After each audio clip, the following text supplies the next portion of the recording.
A to the K. to the K. To the K. Hello, one and all. Welcome to the A to the K Wrestling Show, where joining us today is the one and only Duke The Dumpster Droese. Duke, thanks for joining us, man. How are you? I'm doing very well, thank you, and I really appreciate you having me on your show. Oh, I know, thanks, it's an honor, honestly. So we figured we'd start off, obviously, talking about sort of when you first joined WWE, I suppose. So we'll go back to sort of when you joined, and obviously occupational gimmicks were sort of the big thing at the time for what was the WWF. So I just wondered if you could sort of tell us sort of how the gimmick came about and sort of how you learned that you'd be sort of portraying a garbage man. I actually came up with the gimmick when I was Right. wrestling down in Florida because I knew I had to have something like that to spark Vince McMahon's interest when I decided to try and make a move and see if I could get up in the World Wrestling Federation. So I was wrestling down in Florida as the garbage man. Well, I had this name, Rocco Gibraltar, and I wanted to have a cool gimmick with it that I knew Vince would like. And I was just brainstorming one day, and I came up with the garbage man, Rocco Gibraltar. And that's what I was wrestling as down in Florida for about a year and a half, 2 years before I took a shot at going to the WWF. You know, I was just taping every match I did and trying to put together as much footage as I could to create like a promotional tape and package. And that's how it started. Amazing. Oh, wow. I mean, yeah, fascinating. Like, obviously, you think, with a lot of people who join WWE at that time, it's kind of like, well, oh, what gimmick am I going to be given, that kind of thing. So it's fascinating that you were ahead of the curve to think, well, what kind of gimmick can I come up with that would get me in there, which is a unique way to look at it. There was a wild rumor, I don't know whether this is true, that obviously you were ranked number 500 on the PWI list, and I think there was something said around Vince McMahon one day going, he flipped to the back of the thing and was like, I can make anybody a star. Who's this guy? I'm going to hire him, and I'm going to make him a star. Is there any truth to that? Did any of that happen? Or obviously, based on what you said, like, was sending tapes in, was that not the case? Not a single bit of truth to that, actually. It's funny because I was wrestling down in Florida, and there was a guy down there that was a wrestler. He wrestled by the name of Bobby Rogers, and he had claimed that he was the grandson or something of Buddy Rogers, but he wasn't. But anyway, he knew a lot. He had a lot of inside information about the business, and I guess apparently he knew Bill Apter, and they were looking for a funny gimmick to put at number 500 on that year, 1993, for the PWI 500. So I guess he spoke to Bill Apter and those guys, and came to me and said, "Would you be interested in doing it?" And I was like, "Oh yeah, of course. Yeah, I'll do it." And this is before anything with WWF, but it was just coincidental that shortly after I had agreed to do this, and they did that magazine, they put me at 500. But they just put me in there as the garbage man, first of all. But then shortly thereafter, I walked up to Vince McMahon at a NATP convention and pitched him with my tape and my promo package to get my job. So it had nothing to do with PWI. Now, they wrote a story because I have had a dark match tryout, like literally right after they published that magazine. So they just took it upon themselves to embellish the story a bit and say that it was because of them that I got a tryout in the job with the WWF, but that's not how it happened. Fascinating. And the crowd wasn't cheering 500 either. Yeah. So while we're talking about the sort of the process of signing with WWE, can I ask, was it sort of back then, was it Jim Ross who signed you, and did they give you any sort of idea what they planned to do with yourself and the gimmick? No, it was J.J. Dillon. He was the head of talent relations at the time, and I did everything through him pretty much. The contract stuff, they just sent it to my house. I wasn't one of the lucky ones that got to go to Vince's house.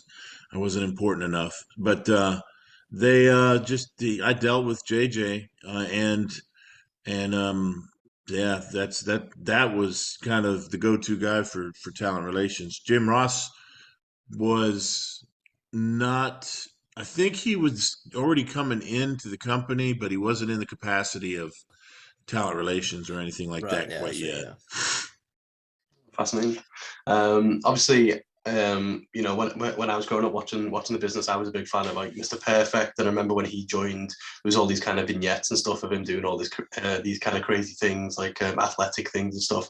And obviously, when you first joined, there was those vignettes of you like throwing a trash can, bouncing it off the wall, and like into a dumpster and things like that. Whose idea was it to kind of come up with those, and you know, what were your thoughts on those? Shane McMahon, he produced Yeah. them. When I flew up to do my vignettes, he picked me up, and I rode around with him all day. He was working at the studio then.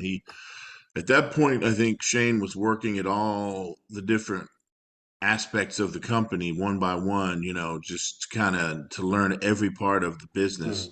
And yeah, it was him. Me and him sat down at a table. He gave me the name. He said, "Your name's going to be Duke the Dumpster Droese, we think." And he said we started throwing ideas back and forth about vignettes and verbiage and stuff like that. And between me and him, we probably came up with, I don't know, man, 5 or 6 vignettes just that day. And we did more after that even. But yeah, a lot of that stuff was his idea. He was the one that came up with the idea for the play on the commercial with Michael Jordan and Larry Bird, where it bounced off this and flew over the, yeah. But I threw that garbage can over that warehouse. And Nice. but yeah, that was all his. A lot of that was his idea, man. I think he was like 23 years old at the time. Oh. Wow. So obviously you went coming into WWE, well, I keep saying WWE, sorry, WWF at the time. You sort of began on the main roster. You started a feud with Jerry the King Lawler, and he sort of infamously hit you with a trash can. And like many people see this as like the sort of the first time the WWF went hardcore. Was that sort of the intention of that spot? And did you sort of realize at the time that it was going to be such a sort of a notable thing? No, I just wanted some. I know I was talking to Jerry Lawler before we went out, and it was on live television, on live Raw, and we were going to do the King's Court, and we were just we're throwing back and forth some ideas of how we were going to do it, and they told us what they wanted. The Office. They just wanted him to run and charge me and hit me from behind and jump me. And that was it. But Jerry asked me, he goes, "Would it be okay if I grab your garbage can and hit you with it?" And I said, "Yeah, absolutely." Because at that point, man, I had been hitting people left and right down in Florida with that garbage can. I hit everybody. And and when I was a heel, I got hit with it. So I was like, "Yeah, let's do it, man." And so we asked, kind of asked permission. We just asked one road agent. It was Jack Lanza. And he was like, "Fuck it. It's live television. Just do it." And so we went out and we did it the way you saw it.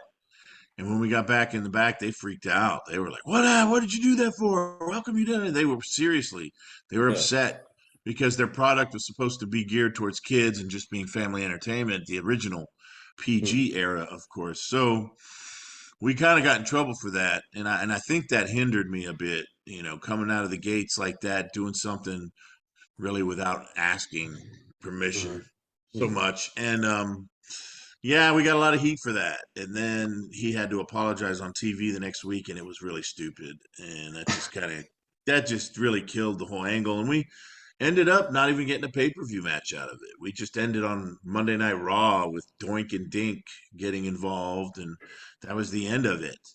It could have been so much more, but it was hot. We started off hot with that garbage can, but then they wouldn't push it. So no, it's such a shame, really, isn't it, to think like, you know, you guys literally the first time anything like that had really happened.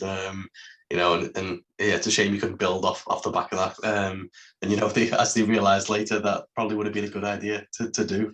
But yeah, because then months after, you know, when I eventually left in 1996, it was like probably just not even a year later, they were doing a dumpster match with the New Age Outlaws and Mick Foley and Terry Funk. So, you know, it's all about timing in the wrestling business. You know, I had some bad timing at different times. Yeah, crazy, man. Obviously, you know, we talked about Jerry. One of your other notable feuds was, of course, with Triple H. My only other feud. Yes. Yes, but obviously around that time, what was it like working with Triple H with all the kind of politics in the Kliq and stuff like that? I understood the politics of it. I understood what the Kliq was and the power that they had. So I knew I wasn't going to beat him on any major pay-per-view or anything. I mean, we wrestled on the road together for a long time, and we went back and forth, about 50-50, winning and losing against each other. But he was good to work with, though. I mean, Paul was always willing to do anything, try anything, come up with new ideas, and he earned his paycheck when he worked with me because I threw him all over the place, and he took it, and he never complained. So I gotta give that to him. I mean, well, speaking of Paul being willing to do anything, he's also obviously responsible for shaving your head, which led to a match at In Your House, which Triple H ultimately won. So can I ask sort of whose idea whose idea that it was to shave your head? And sort of, it always felt like there should have been like a revenge element to that, which we never got. And if we can sort of elaborate on that as well. Yeah, well, the way it all went down is the reason I got that angle was because my contract was up. My original 2-year contract was up, and I was about ready to quit because they weren't doing anything with me. They were just killing me as Duke the Dumpster. And we sat down, I had a meeting with Vince, and Jim Ross was there, and Bruce Pritchard, and we just talked about it, and they told me they were going to give me this angle with Triple H. And I said, look, I know I'm not going to beat him, but I want some kind of revenge at the end when all is said and done. Of course, Vince, he agreed to that. But more importantly, the gist of the conversation in that room was I wanted to change, I wanted to turn heel. And I wanted to kind of I wanted to get rid of the dumpster gimmick and just become Duke Droese. And without missing a beat, it was Jim Ross who said, well, if we're going to do that, let's change your appearance and we could cut your hair as part of this angle. And I remember I sat back and I looked at everybody in that room and that's when I said, look, I'm willing to do this. I don't have a problem doing it, but I just got to get revenge in the end. I know I'm not going to pin him and I know I ain't going to cut his hair off, but there has to be some big payback, and there's got to be a creative way for me to turn heel. And they're like, well, Vince, yeah, of course, pal, sure, yeah, of course. And then as soon as we finished our angle, I just kind of went right back to, getting my ass kicked by all the new heels, except now I just had short hair. So that was the beginning of the end. But that's where it came from. It was Jim Ross, his idea to put it on TV as part of the angle. Yeah, it's crazy that you didn't manage to actually pay that off and move on from it. It's such a wasted opportunity, really, off the back of that storyline. There was a lot of wasted opportunities in those days. I mean, not just with me, but I saw them with other people too. It just depended where you were in the pecking order and, who had Vince's ear, and, that's just kind of how it went. But there's also something to be said for getting yourself over. I mean, which I didn't understand it back then, but there's always ways to get yourself over. I mean, look what Rocky Maivia did. He got himself over and became The Rock. So everybody has the potential to do that. And looking back on it in hindsight, I should have done that. But I just got angry and took my ball and went home, even though my ball wasn't as substantial as like Stone Cold Steve Austin's when he went home. Nobody really cared when I went home. But that's how it went down, and that's how the business works. And you got to be able to handle rejection. And a lot of people can't handle rejection, and they get angry and they go home. So that's how it happened. Yeah, no, it's such a shame, obviously, that we didn't get that payoff. But yeah, as you say, is what it is. But obviously, flash forward now, 25 years later, and Triple H is effectively running the business. Did you ever get that vibe at the time? Obviously, he was part of the Kliq and this kind of thing. Did you ever see that? I guess what I'm trying to say is, was he as passionate about like the business and trying to maybe position himself that way as early as back when he was working with yourself? Yeah, he was always passionate about the business. Honestly, the whole Kliq was really passionate about the business. I mean, they would sit around and talk wrestling all the time. The main difference, though, was a lot of those other guys did drugs and drank a lot of alcohol in a lot of their free time, whereas Triple H didn't drink any alcohol. He didn't do any drugs. He was just focused on the business, and he was always that way. And I think that, um, Vince McMahon later noticed that, and I mean, hell, how else would he even have a chance at dating his daughter? I mean, that would have never happened in the wrestling business. But he was so dedicated to the business, and I realize that Vince knew that. So yeah, back in those days, you could even see it, no doubt. Awesome. So obviously we saw Vince McMahon retire early this year, which I mean, a lot of people sort of never expected. They always figured we'd never see him retire. Well, can I ask, sort of, given that sort of monumental change, and obviously a lot of people are talking about Vince as a person, am I okay to ask sort of what your relationship was like with Vince? It was okay. He was a promoter and I was a wrestler. I was wrestling talent on his main roster, and you had to understand what that meant. If you thought you were friends with Vince, you were only friends with Vince as far as he could make money with you. Honestly. Now, later in life, with some people that were there for long periods of time, making a lot of money over years, I'm sure he had developed personal relationships with. But I could always talk to Vince. Now, he wouldn't always listen, but I could always talk to him. But he was a promoter, man. That's just kind of the way he was. And with Vince is a bit of a power freak, man. He was kind of a megalomaniac, which is part of what I think got him into some of this trouble, man. He thought he was invincible and untouchable, but he worked very hard. I mean, nobody outworked Vince McMahon in the wrestling business for sure. So, it can become like a double-edged sword, man. You get so much power, you become drunk with power, and then you lose track of what got you there and what you need to be doing. But he was always you could always talk to him. I know that changed later on in the business. People weren't allowed to really talk to him as much. They had to go talk to writers and all that crap. But we all talked to Vince. We would just sit in a line outside of his office at TV and wait our turn to go and sit down and talk to him. So he was always willing to talk and willing to listen to a certain extent, and he was a promoter. So if you understood that going in, you'd be okay. Yeah, fascinating. Obviously, you've mentioned in a few other interviews that there was a time when you used to ride with the likes of obviously Bret and Steve Austin as well. What was it like being on the road with them two? And is there any kind of favorite memories from your time riding with them two?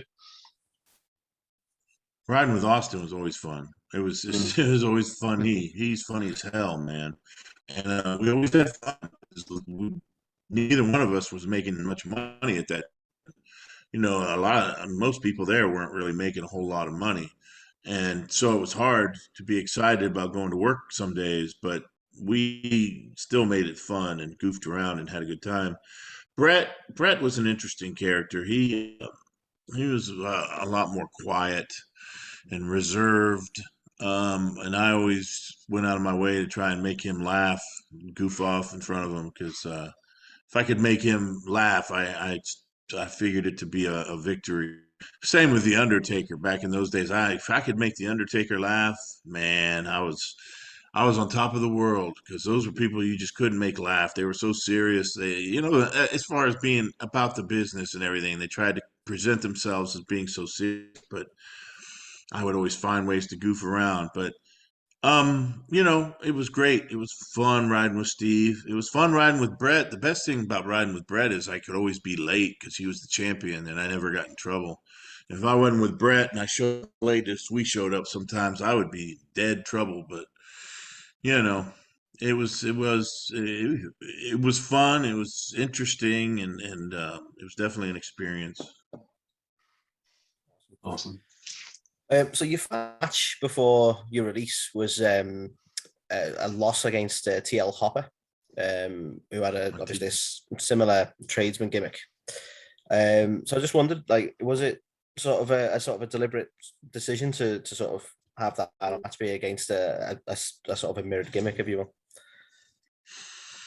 I don't think at that point we didn't know I was leaving at that point. But that was kind of the Right. final straw for me. I was just so um, aggravated and Right. just tired of it, and to the point where I didn't even care anymore. And when Tony Anthony, TL Hopper, asked me if he could shove the plunger in my face after he beat me, I was like, who cares at this point? Go ahead. Mm. And he did. But yeah, that ended up being my last match just because at that point I was like, I'm so tired of this place. Yeah, I see. Yeah. But it just happened to be that. That was the last TV match. I think I did maybe a few more house shows, but Yeah. Yeah. yeah, that was the last TV match. Yeah. No, that's fascinating, really. I think you mentioned before as well around obviously, not everyone was making that much money at the time, and maybe morale wasn't the best with WCW doing so well. What was some of maybe your most interesting memories from being in the locker room at that time? While WWF or WWE was going through that kind of period of decline that it maybe wasn't used to before.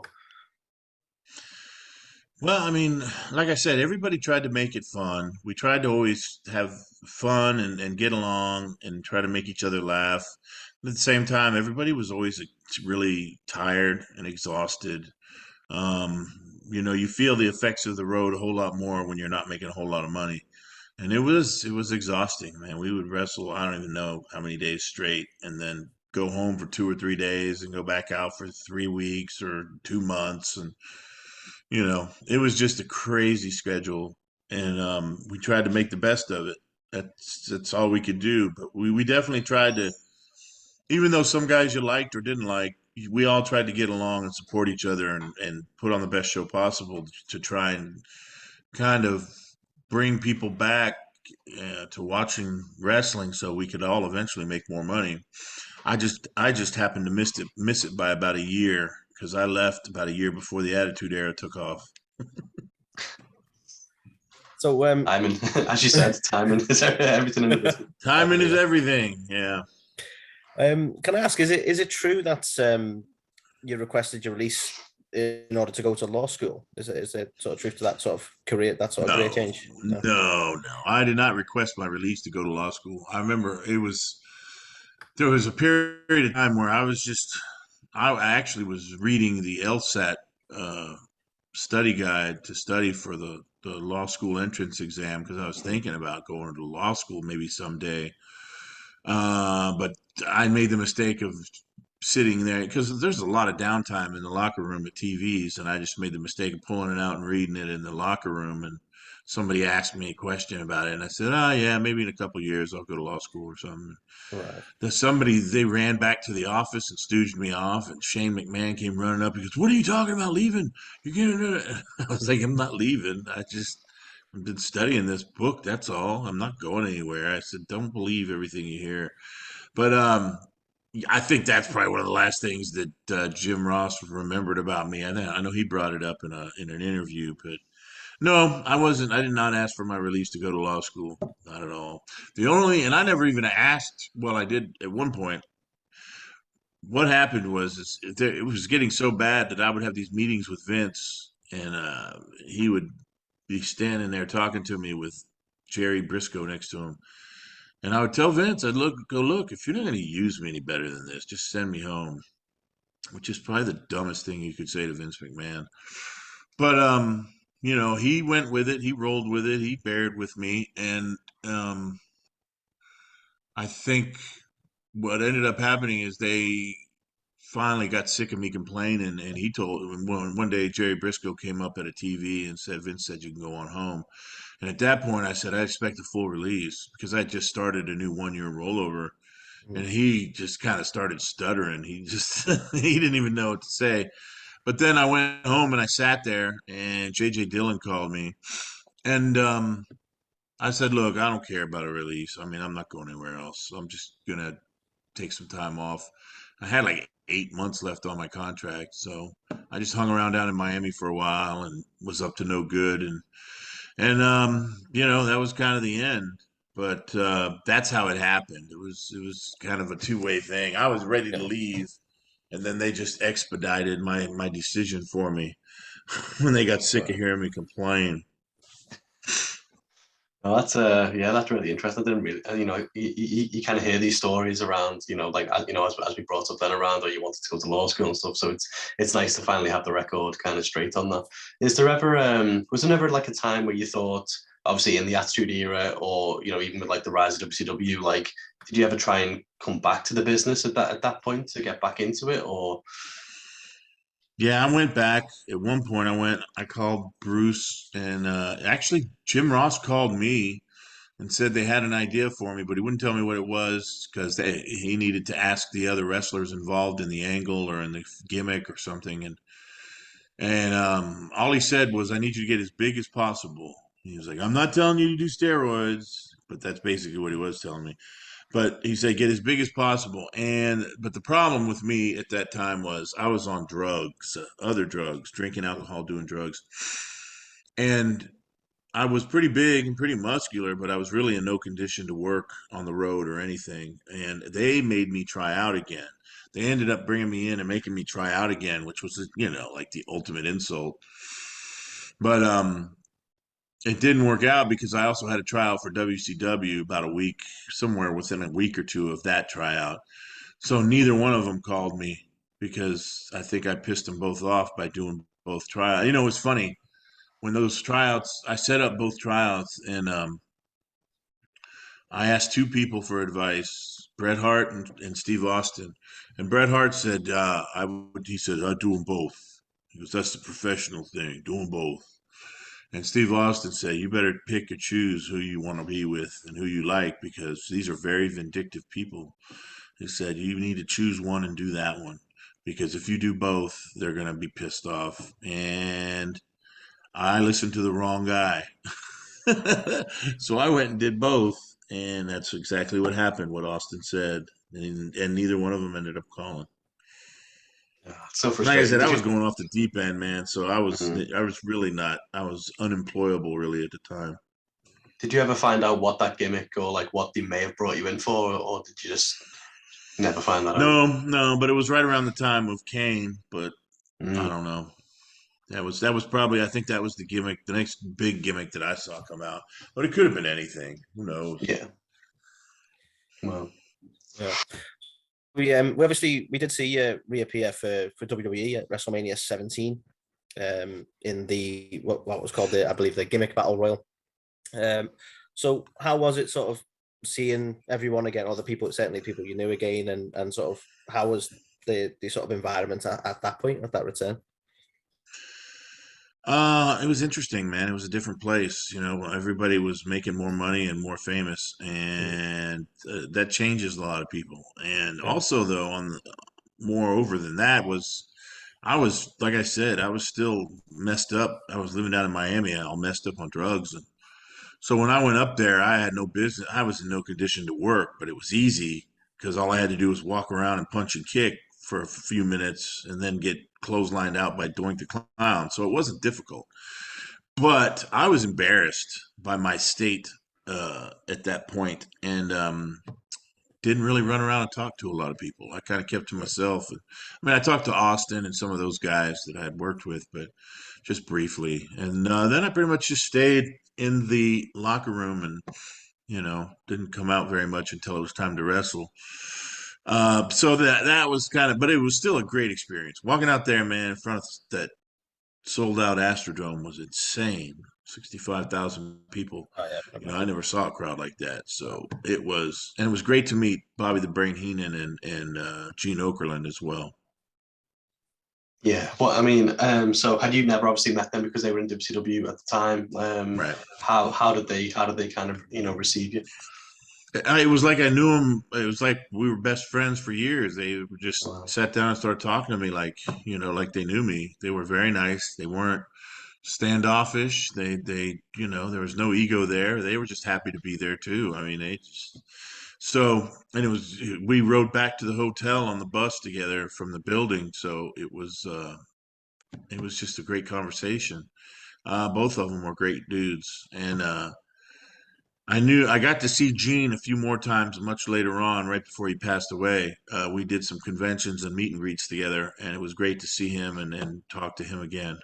but they were both really nice guys. Yeah, no, you could tell. Obviously, they've got hell of reputations for many things, but yeah, they were definitely seem to be super nice guys. What are your thoughts on kind of the product today? Do you watch it at all? And do you have any thoughts on it today? I had not watched it for a long time, and I'm just starting to kind of slowly get back into watching some of it, and finding because it's interesting to me to see what's going on with WWE with Triple H calling the shots. It's kind of got my interest because it was just status quo for such a long time. It was Vince McMahon's old mindset that wasn't changing. The storylines and the characters and who was getting pushed and who wasn't, and the way they handled characters, a lot of them the wrong way, but it's you can see that Triple H is making some moves already that are based on what's best for business. When he says best for business, he means best for business. So, in that respect, I like watching it. I watch a little bit of AEW and all that stupid drama that's been going on, apparently, which is interesting. I mean, I really don't care about some of those guys, but I just, I like to watch good wrestling, and if they put on a good show and a good wrestling match, and it isn't like 45 minutes of talking and 10 minutes of wrestling, then you got my attention. So I am coming back to watching some wrestling nowadays, but I didn't watch it I'll tell you, the moment I quit watching it um, was it Katie Vick thing where Triple H climbed into the damn casket? Yes. Is that the thing? Yeah. That was it, man. One, that was it for me. I said, I don't think I'm gonna watch this anymore. And I guess I don't know if that was the Vince Russo era or what, but that was just that moment. I don't even think it was, which is the crazy thing. I think this was post. I think he had left already, didn't he? Yeah, which is even crazier. But I was just like, man, if this is what it's become, then I'm not gonna watch it anymore. So I didn't watch it for a long, long time. Yeah, it goes down in history for a lot of the wrong reasons. Wow, that was bad.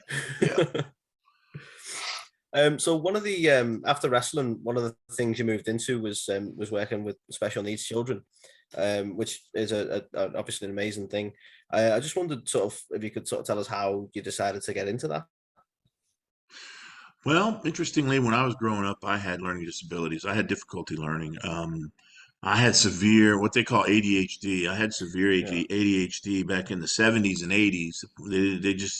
They called it hyperactivity. They didn't call it ADHD, but I just remembered all the challenges I had in just trying to learn to read. I mean, I didn't learn basic reading until 4th and 5th grade. But then when I did learn it, it took off. It was just that's how the brain of a person with ADHD works. And I wanted the opportunity to work with kids and give them the chances that I felt like I never had when I was a younger kid, because education system was just so different. The way they handled people with learning disabilities and stuff like that, it was just a lot different. And I also had I had insight as to how they thought and how they learned, so it made it easy. And I was good at it. I was a good teacher for many years. Yeah, that's. I mean, I had no idea, obviously, that you had to, that you went through stuff like that yourself. But what a wonderful way to obviously to give back as well, and to help those from your own experiences is such a wonderful thing. Obviously, we were saddened to learn, obviously, off the back of your staph infection, you also had kind of, was it your foot or like your lower part of your leg, obviously, had to be amputated. How difficult was it coming to that decision to do that, and how are you doing overall today? Well, again, it was during the time I had when it was 2013 when I had it amputated. About 2009, you remember I told you the wrestling. There was years where I had drug problems and stuff, and then I got off drugs and I moved to Tennessee, became a school teacher, and did great for 6 or 7 years, and then I started to get this foot injury, and I made the mistake of starting to take painkillers again, and I had what they call a relapse. And everything started falling apart. I was barely hanging on to the job and all these things. Well, I ended up eventually getting arrested because I was out there running around with all the wrong people and buying and selling pills to get what you needed because you're so addicted. But anyway, I ended up having a surgery on that foot and really not following doctor's orders the first surgery because I was more worried about running around and trying to find more pills.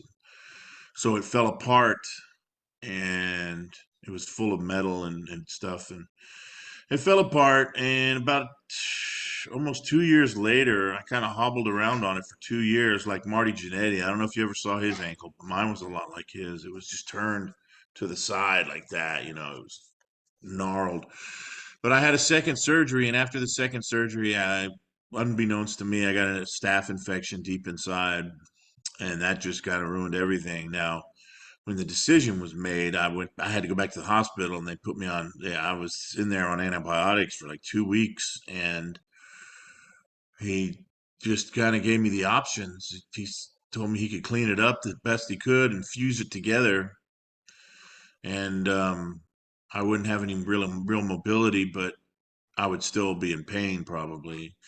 And or he could take the foot and get me fit with a prosthetic, and after I got used to it, I would be out of pain. When I heard out of pain, at that point, that's all I needed to hear because like I was still on drugs too. So I was kind of like, yeah, cut my foot off. Go ahead. It was kind of I won't say it was on a whim, but it was probably I put a lot less thought into it than I should. And again, when I heard out of pain, because the amount of pain I had been in for years was ridiculous. So that was when I made the decision. And it wasn't as easy as he made it sound. It was difficult, especially in the beginning, man, when you're getting used to that prosthetic for the first time and the muscles in your leg have to atrophy and kind of shrink away. And that whole process is just very painful where you squeeze it into the prosthetic and all these different things. But my leg is doing great now. I've had some other health issues here in the last few years, but they're getting better as well. But um, yeah, I mean, it was a challenge. Probably 2 years ago, I had an episode where I got an infection on the end of that leg, and I had to go back in, and they had to redo it. They had to cut it, more bone off of it, and clean up another infection. But ever since I did that one, it's been perfect. I haven't had any issues, so happy about that. I hope that continues. But Yeah, yeah, it was us too. just, yeah, it was a challenge, and a lot of it was self-inflicted, and it's just what we in addiction recovery we call the wreckage of our past. That's part of the wreckage of my past. I just have to come to terms with. I made a lot of stupid choices for many years, and that was one of them, and it cost me a lot, but you know, I'm still here, and I'm glad of that because I could have easily become one of those wrestling statistics, and Mm. I'm happy I did. We kind of chuckle when I say I left about a year before the Attitude Era, but if I really think about it, and I'm being honest, which I have become very honest with myself here recently in the past several years, but if I was still there during the Attitude Era, I might have been one of the dead people because they quit drug testing people then. When they Yeah. stopped drug testing, I would have been the first one to get really bad off because I was one of the biggest partiers there. I I was at the bar every night, taking pills, doing all that stuff, and the thing about it was when I went home, I didn't have a wife or kids, so I continued to party with my buddies, and everybody else went home, and they had to be a dad and a husband for at least a few days, if not a week, and they would dry out. Where I just went full blast. So you know, it. I've learned a lot of life lessons the hard way. But it's all good, man. I'm still here, and now I have the opportunity now to try and help other people that are going through similar things. So, I work for a drug court program here in Tennessee where I live, and people with drug charges and drug addiction issues, I help them and hopefully break the cycle of them going in and out of jail constantly because of drugs or alcohol charges. So I find myself, I guess, right where I'm supposed to be now, after all has been said and done. It's an Wow. amazing way of looking at it. Obviously, you mentioned about the recovery side of things. I mean, how are you finding that? You find because it's they can sort of, or they're aware that you can relate in terms of the addiction side? Do you find it's helpful to get through to people that way? 100%, yes. I mean, they got to trust you. There has to be a mutual trust and a mutual respect. And when they come in, and I'm usually the first person that interviews them. I'll talk to them if they're at the jail or whatever. I'll sit down and do an interview with them about the program. And when I tell them I'm a graduate of the program, they immediately change their demeanor and they understand, okay, this guy's one of us. Yeah. And they're willing to talk and they're willing to accept your help. So that makes a huge difference. And, it's a labor of love for me now. It's just what I'm supposed to be doing. And I enjoy every minute of it. It's not always easy. Addiction is a nasty thing. And it's only getting worse with the craziness out there with this drug called fentanyl and more heroin, and people are dying left and right. But we're trying to save as many as we can, and we're doing the best we can. And but it is where I'm supposed to be now. No, it's amazing. That's really absolutely amazing. What you're doing and giving back in that way. We can't obviously commend you enough. It's wonderful to hear.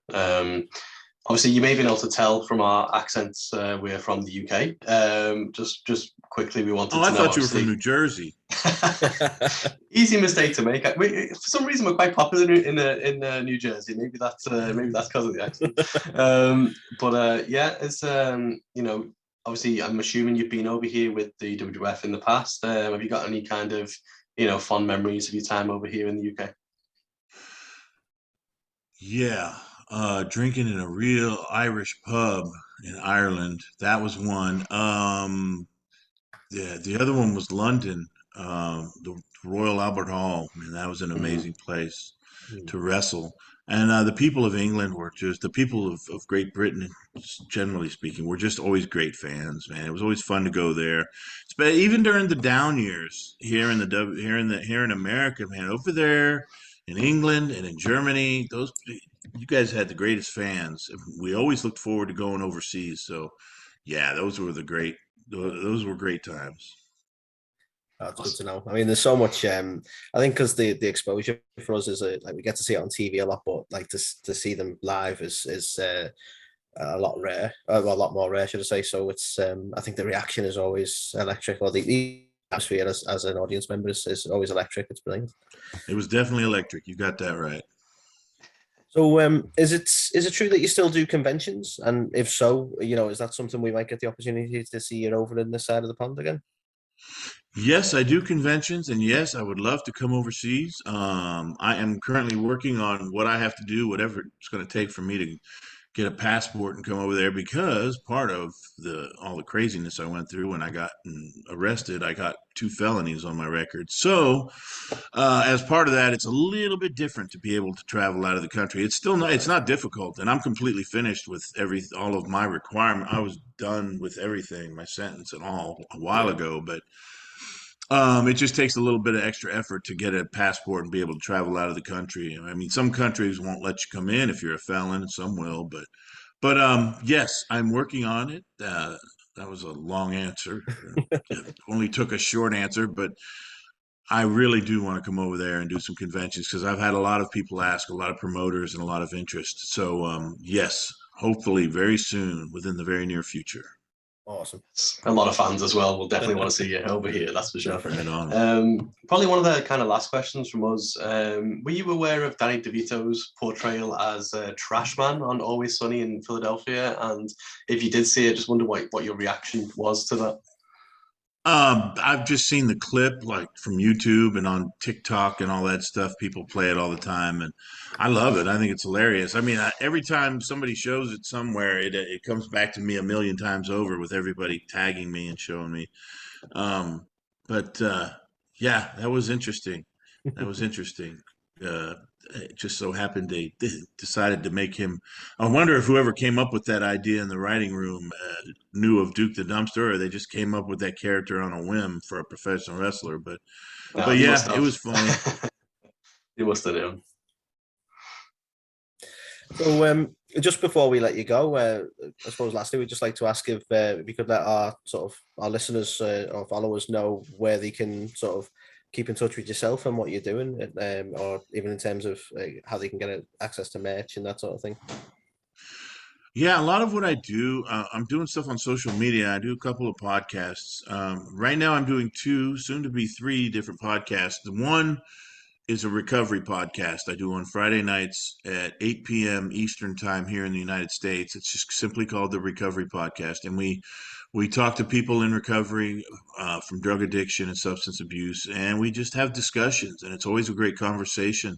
That goes through my Facebook page, Mike Droese. It also goes through Duke the Dumpster official YouTube live, and it goes through my Twitch live as well. But I'm kind of running them all through the same pages. I'm going to make separate pages for all of these. But the other one, the second one, is called Trash Cam Live. Now that's more fun. That's Duke the Dumpster talking about wrestling or other funny stuff and having a good time and goofing off and making the people laugh. And that again, it's on my Facebook page, Mike Droese. It's also and it's on Saturdays at 7 p.m. Eastern time here in the United States, and it goes also to YouTube and Twitch.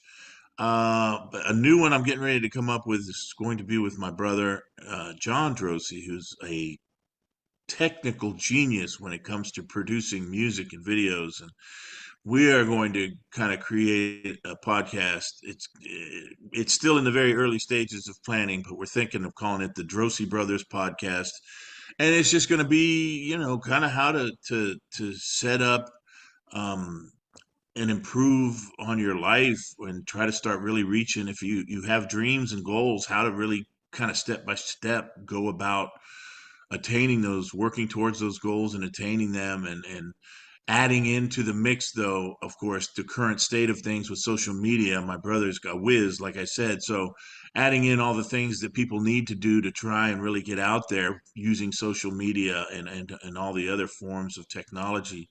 That's kind of the rough idea of what it's going to be about, but it's also going to be about other things. But yeah, the Droese Brothers podcast will be coming hopefully soon. We'll have a separate YouTube page for that and everything. That's going to be different. But like I said, it's in the early stages. But yeah, Recovery Podcast, Trash Cam Live, and eventually the Droese Brothers. We will be out there. That sounds amazing. And I'm available for any conventions or meet and greets. You can hit me up in Messenger. That's the easiest way. And Facebook, people can message me. I'm also on Instagram, Duke the Dumpster Official. Any of those places, message me, and we can make it happen. Awesome. Oh, thank you very much. Awesome, man. Like, honestly, this has been such an awesome interview. Genuinely appreciate you sharing everything, obviously, about, your own personal journey, and excited to hear the stuff that you're up to now as well, and especially a third podcast on the way is super awesome. So honestly, thank you again. We genuinely appreciate it. Well, thank you guys very much. I really appreciate you having me on the show. It's been a great interview. And again, thank you very much.